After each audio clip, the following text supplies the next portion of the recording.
Morning guys.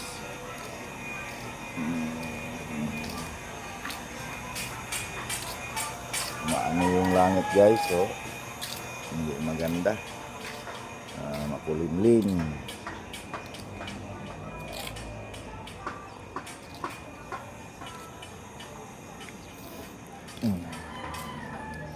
Ito, lumilitaw na yung araw pero makulimlim pa rin.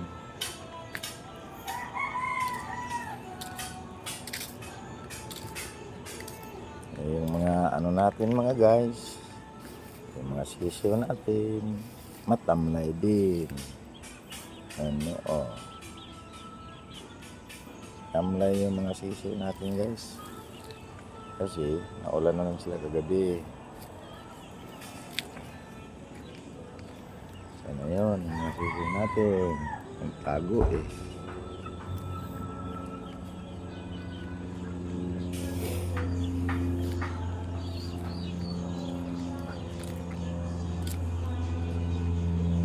Yung araw guys, oh. Kulimlim.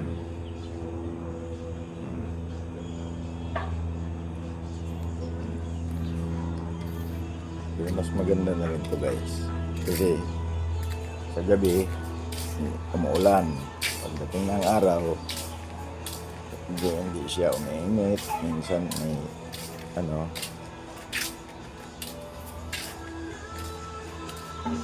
Ito guys, oh. Mga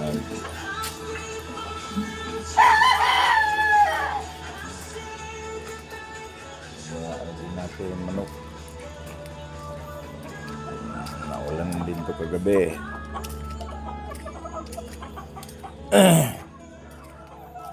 So, ganda na rin sa kanila yun guys. Para mabasa malap.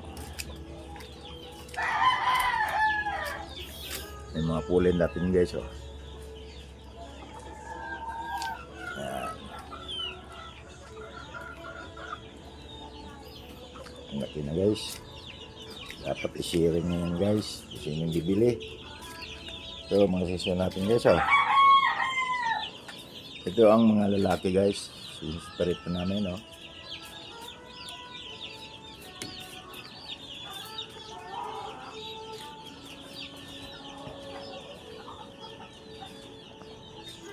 Lagay mo natin kape guys.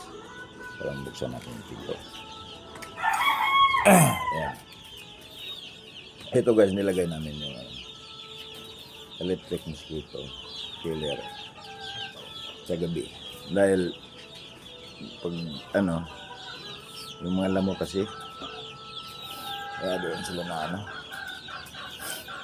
kinakagat.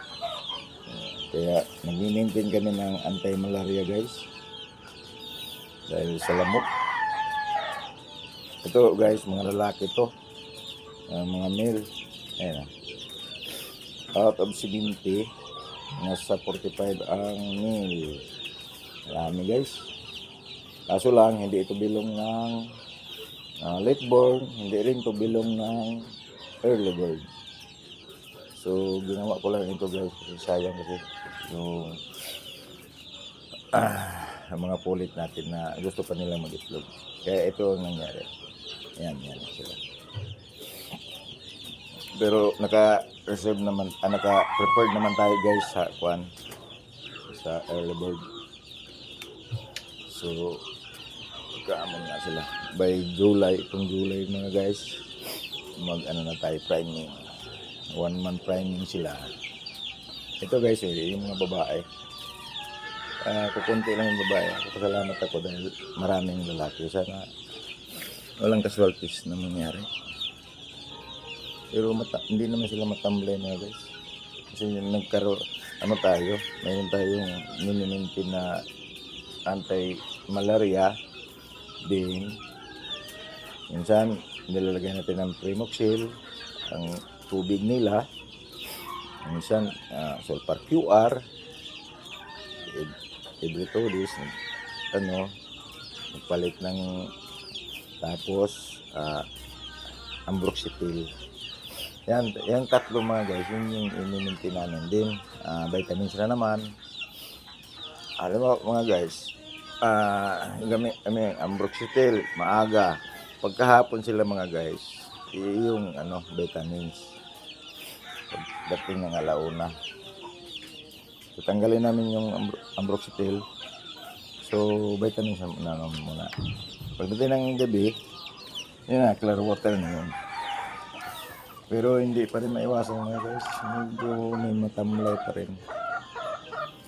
So mga guys, pagka gusto nyo kumuha, mga legit ito ng mga manok mga guys. Ay yung nito mga guys, galing ng Kujaging Farm. 5G and Gililigid Hats. Yung gusto natin mga guys, galing ng Black Lava. Game Farm sa Batangas. Batangas sa Legazpi, Albay. Malapit sila sa Bulkan. Magaling naman yung Boston, kaso lang medyo maliit.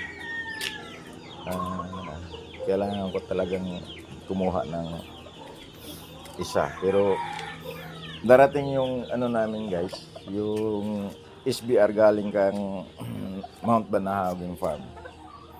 By Monday, pupunta ako Manila, dadaanan ko, bayaran ko siya. So, pa-ship namin dito. Pati Tornado Hats. Yun yung gagawin ko. Alas kasi ako. Alas kami bukas ng gabi. Lang kami guys. Ay, net! Kaya mga guys i-open na natin yung sounds nila dito.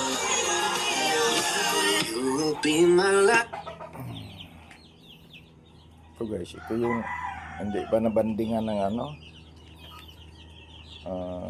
platform. Ito guys sayang. Hindi kasi pumunta dito yung nagbabanding Ito sila guys. Ito 3 months na ito. March 16 ito. So sakop siya sa late born. So almost mga 35 pieces ito guys. Yung kanina sa labas, yun din. Yun yung XL12. Ito kasama to sa bandingan sana. So lang, hindi naman dumating. Nag-lapse na. June 1 to June 11 lang kasi yung nila guys. Yung banding period. Kaya wala akong magawa. Dahil hindi na sila pumunta. Actually guys, hindi pa kasi ako membro dito sa Lapu-Lapu. Bagong breeding lang tayo. Hindi tayo matagal na. Ito guys, hindi ito yung mga season nito. Hindi rin to sila sakop ng late born at saka early bird. Sinubok ko lang sila kasi sayang kasi yung pagkakataon na gusto ko ng mga pulit natin. Kaya pinagsamantala na lang na pinaano natin. Actually ito guys, wala pang laman to. Itong area nito. Wala pang laman. Kaya mas okay na yun. Magkaroon tayo ng yung early bird dito yun. Yung late born dito natin ilalagay ito. Hindi naman sila sabihin natin guys.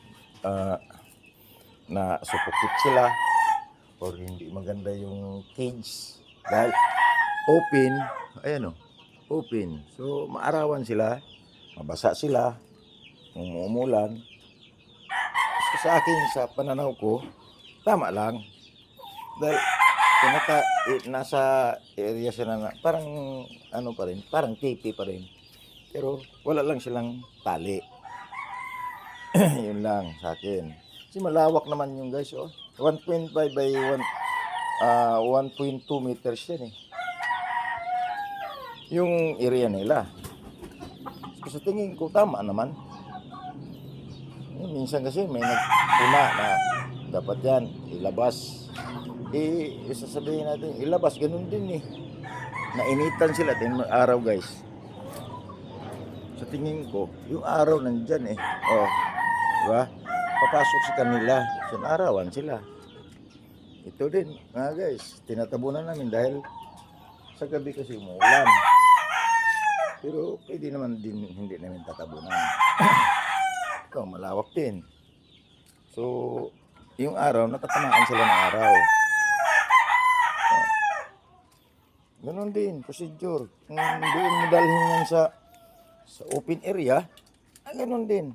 Ang wala lang sa kanila dito yung damo. Kasi nagpapalit kami dito guys, oh, pag may mga tae na,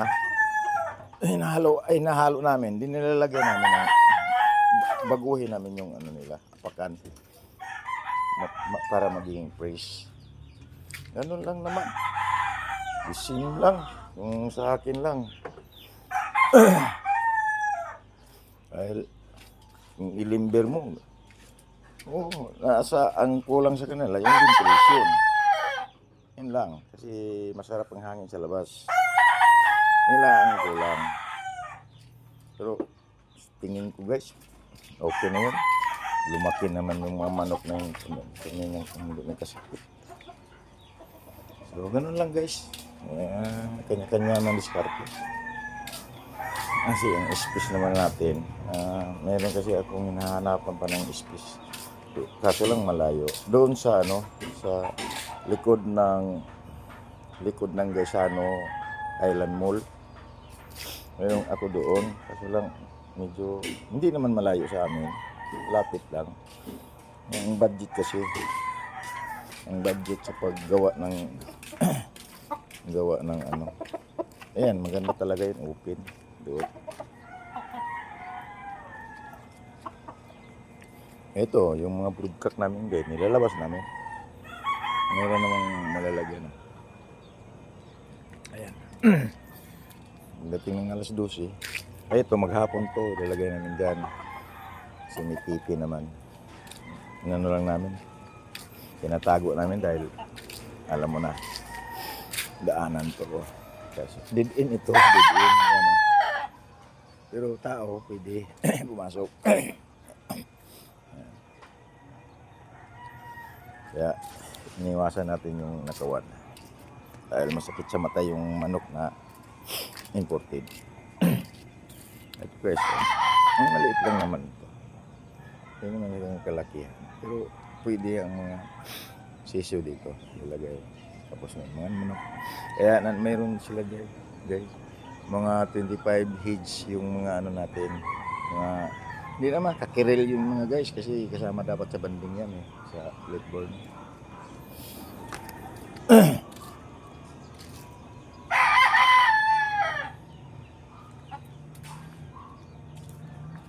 Okay. Yun lang. Update nga yung mga guys. Salamat.